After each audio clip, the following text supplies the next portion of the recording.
The city of Aurora is taking a deeper look at how it polices the community again. They're starting with a new task force, reviewing mental and behavioral health responses by police in the community. It was engendered by three officer-involved shootings, which involved individuals uh, in behavioral health crisis, especially the last officer-involved shooting.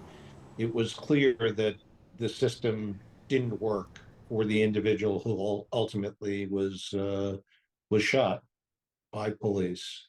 Um, and I wanted to try to understand why that was and what could be done better. Jeff Schlanger is the independent consent decree monitor for Aurora. He sent a report in May calling for a review to see if Aurora has the right resources to help people in crisis, like hospital beds and services, and how APD handles those calls. Now, they're bringing in local and state agencies for a task force to review it. Yeah, but it's not just APD response. It's quite frankly, the response of the entire system. Aurora's consent decree is closing in on its 5-year deadline, but the city plans to keep the work going, establishing the new Office of Public Safety Accountability. City Manager Jason Batchelor says plans for this office started years earlier. It's actually something that we had actually budgeted for and planned for, and then when the city entered into the consent decree, there was kind of a decision that really you can only have one monitor at a time. Batchelor says the new office will have full access to police data and systems to keep the department transparent and accountable. They will be able to sit in on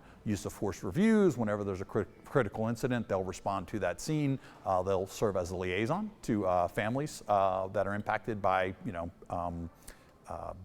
officer-involved shootings or other critical incidents. Batchelor hopes the new office will help find a balance between engaging with the community and holding police to account, and with it, build back community trust. Part of that rebuilding that community trust, it's a big ask, but I think this office can do that, and I think we're going to be as transparent as we possibly can.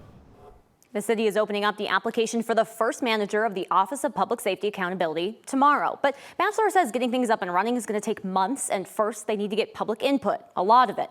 That's something people can do now online and by joining committees. They hope to have the office up and running toward the end of the year. Rachel Krause, 9 News.